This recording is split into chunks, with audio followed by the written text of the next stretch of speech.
ఈ ఉదయమున నీవు ఎవ్వరినీ కలుసుకొనక ముందు ప్రభువును కలుసుకో. నీవు ఎవ్వరినీ చూడకముందు ప్రభువును చూడు. నీవు ఎవ్వరితో మాట్లాడకముందు ప్రభువుతో మాట్లాడు. నీవు దేనిని వెదకకముందు ఆయన రాజ్యమును, నీతిని వెదకు.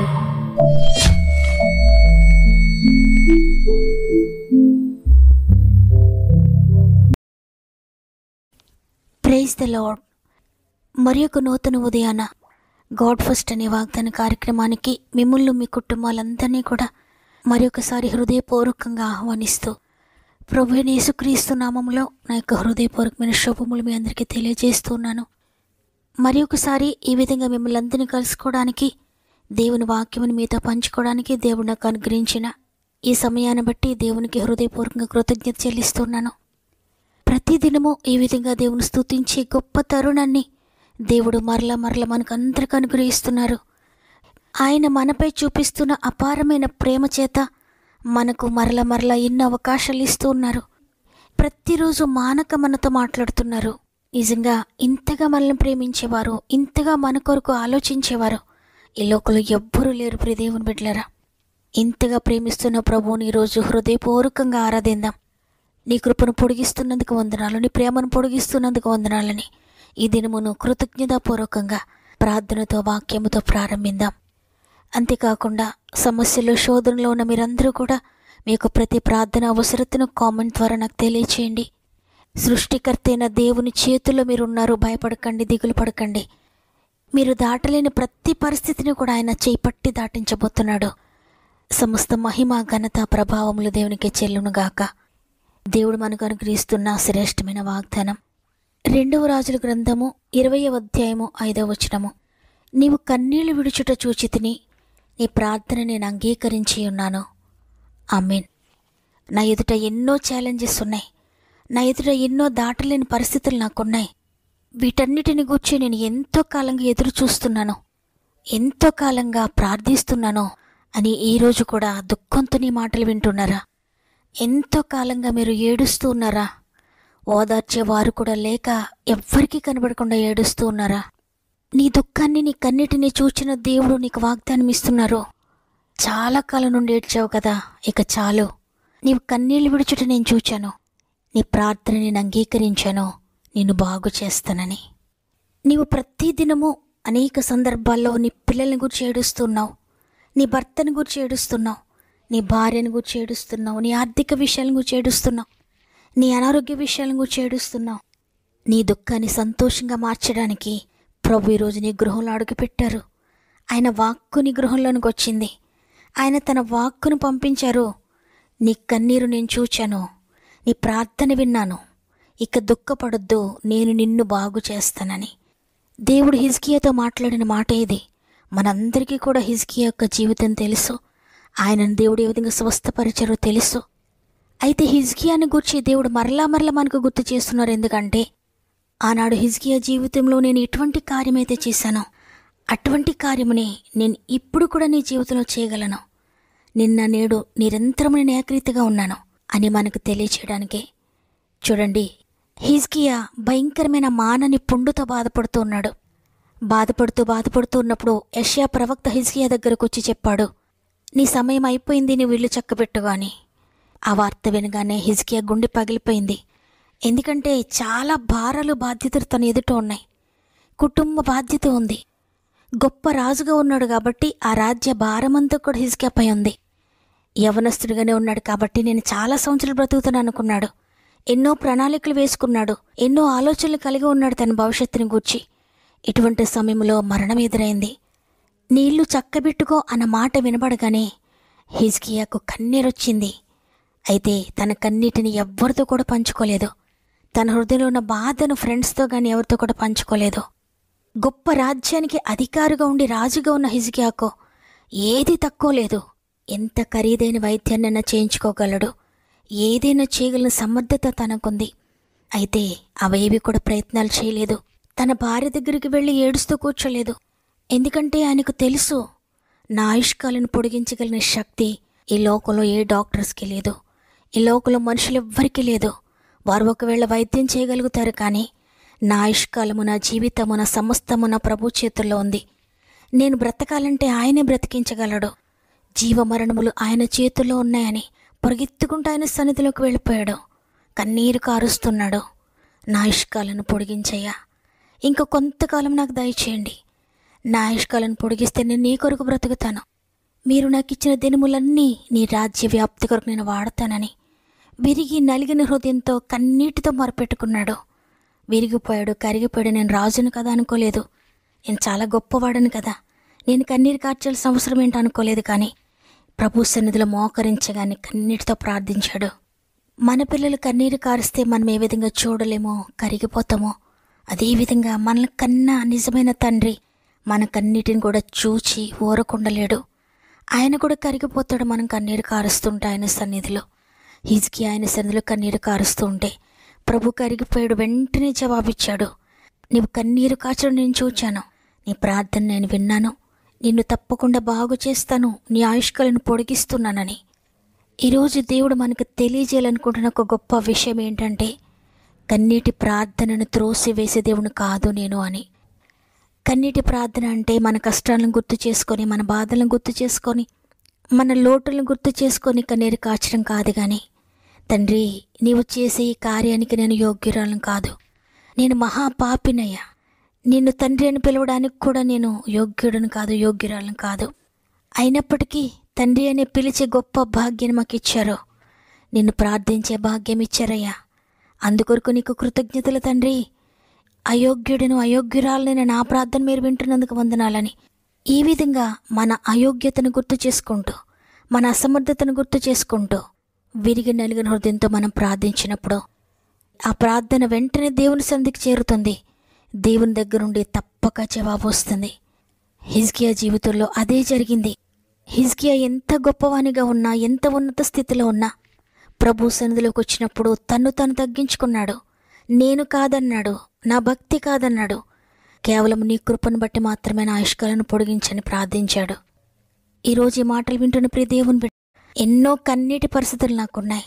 ఎటు చూచిన కన్నీరే నేను కార్చాల్సిన పరిస్థితులు ఉన్నాయి. ఏ విధంగా చూచినా సంతోషం లేదు నాకు. అనేక సంవత్సరాలకి ఇదే కన్నీరు కొనసాగుతూ ఉంది.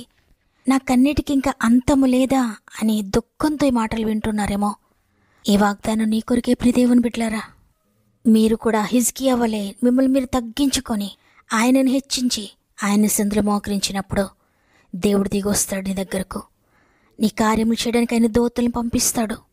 నీవే కార్యమైతే జరగక అనేక సంవత్సరాలుగా దుఃఖిస్తూ ఉన్నావో, ఈ నెలలోనైనా జరుగుతుందేమో ఎదురు చూస్తున్న ఒక కార్యం కొరకు దేవుడు ఆ కార్యాన్ని నీ జీవితంలో జరిగించడానికి ఇష్టపడి ఈరోజు నీతో మాట్లాడుతున్నారు.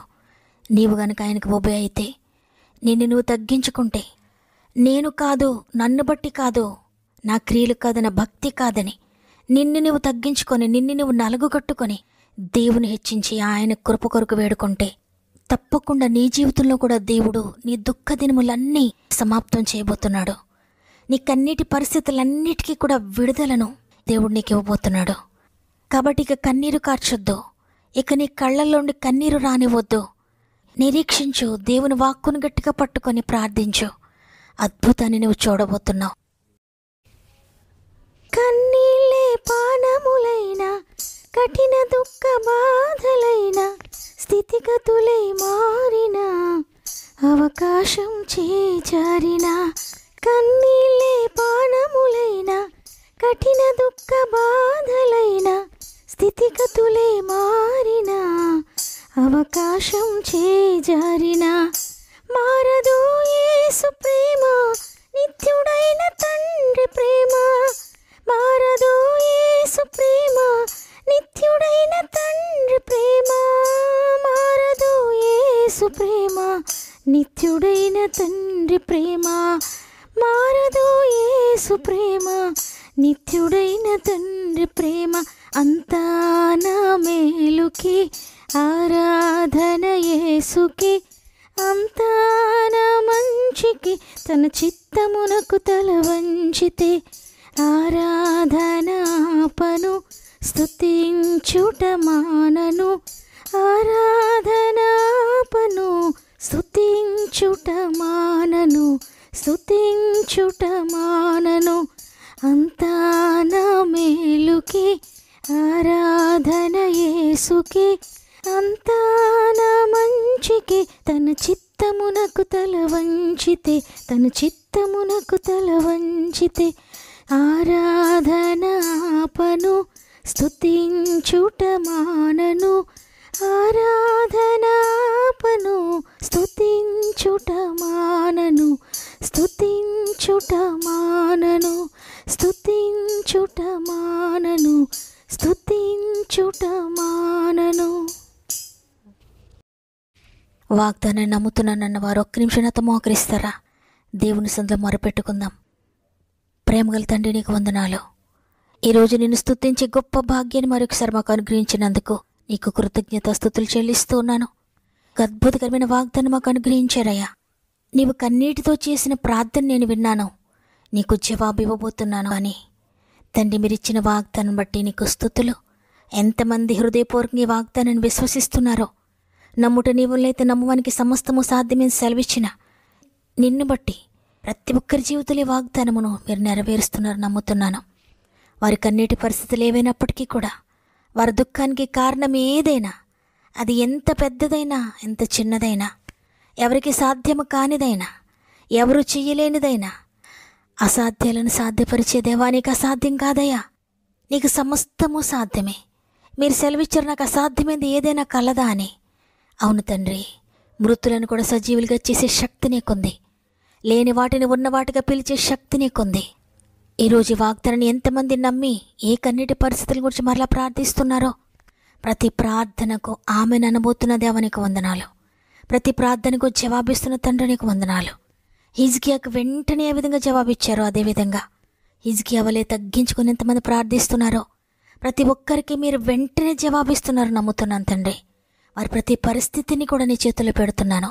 వారి వ్యాధుల్ని చేతిలో పెడుతున్నాను. వారి అసమర్థతని చేతిలో పెడుతున్నాను. వారి ఆర్థిక బంధకాలని చేతిలో పెడుతున్నాను. వారి ఉద్యోగ సమస్యల్ని చేతిలో పెడుతున్నానయ్యా. వ్యాపారంలో సమస్యల్ని చేతిలో పెడుతున్నానయ్యా. వారి కోర్టు కేసెస్లన్నిటిని గురించి నీ చేతిలో పెడుతున్నాను తండ్రి. వారి యొక్క బంధకాలను గురించి నీ చేతిలో పెడుతున్నాను. వారి వ్యసనాలను గురించి, వారి పాపపు పరిస్థితులను గురించి, కుటుంబ రక్షణ గురించి ఎంతమంది ఏడుస్తున్నారో ప్రతి ఒక్కరిని కూడా నీ చేతిలో పెడుతున్నానయ్యా. అద్భుతకరమైన రక్షణ కార్యమే మీరు జరిగిస్తున్నందుకు వందనాలు తండ్రి. వివాహాల కొరకు ఎన్నో సంవత్సరాలుగా ఏడుస్తున్నారేమో, అద్భుతం చేయండి తండ్రి. గర్భఫలం కొరకు ఎన్నో సంవత్సరాలు ఏడుస్తున్నారేమో, అద్భుతం చేయండి తండ్రి. స్వంత గృహం కొరకు ఎన్నో సంవత్సరాలుగా ఏడుస్తున్నారేమో, అద్భుతం చేయండి అయ్యా. కుటుంబం కట్టబడాలని ఎన్నో సంవత్సరాలుగా ఏడుస్తున్నారేమో, ప్రతి కుటుంబాన్ని కట్టి అద్భుతంగా నిలబెట్టండి. ఎగ్జామ్స్ రాసిన బిడ్డలందరినీ గాయపడిన చేతిలో పెడుతున్నాను. వారి ప్రార్థన మీరు అంగీకరించినందుకు వందనాలు. వారికి సహాయం చేస్తున్నందుకు వందనాలు. వారి జీవితాలను బాగు చేస్తున్నందుకు వందనాలు. ఈరోజు ప్రత్యేకంగా పుట్టినరోజులు, పెండ్లి రోజులు జరుపుకుంటున్న వారందరినీ కూడా జ్ఞాపకం చేసుకునండి. ఈ నూతన సంవత్సరం అంతా మీరు తోడుగా ఉండి నడిపించండి. గర్భంతోని బిడ్డలందరినీ కూడా జ్ఞాపకం చేసుకోండి తండ్రి. 9 నెలలు మీరు తోడుగా ఉండి చక్కటి సేఫ్ డెలివరీ స్థాయి చేయండి. ఇది మనం ప్రారంభిస్తూ ఉండగా ఈ రోజంతా మీ కుటుంబానికి తోడుగా ఉండి, వారు వెళ్తున్న ప్రతి స్థలంలో విజయంతో తిరిగి రావడానికి మీరు తోడుగా ఉండి నడిపిస్తారని యేసయ్య పరిశుద్ధమైన నామములో అడిగి వేడుకుంటున్నాను తండ్రి. ఆమేన్. ఈరోజు ఈ వాగ్దానాన్ని విన్న ప్రియ చెల్లి, ప్రియ తమ్ముడు, ఇక భయపడొద్దు. నీవు కన్నీటితో ఏ ప్రార్థన చేసావో ఈ ఉదయాన, కొన్ని దినాలుగా ఏ ప్రార్థన అయితే చేస్తున్నావో ఆ ప్రార్థన దేవుడు అంగీకరించాడో, నీ జీవితాన్ని బాగు చేయబోతున్నాడు. ఈ వాగ్దానం నా కొరికే నాతో మాట్లాడే దేవుడు అన్నవారు ఆమెనని చెప్పండి. లైక్ చేయడం, షేర్ చేయడం మర్చిపోకండి. దేవుని మాటలు అనేక మందికి పరిచయం చేస్తూ ప్రభు పరిచయలో పాలు పొందుతున్న మిమ్మల్ని, మీ కుటుంబాలను దేవుడు అత్యధికంగా దీవించి ఆశీర్వదించును గాక. దేవుని చిత్తమైతే తిరిగి రేపు అందరం కలిసి ఆయనను స్తుతిందాం. అంతవరకు ప్రభు మీకు, మీ కుటుంబాలకు తోడేండి నడిపించును గాక. God bless you.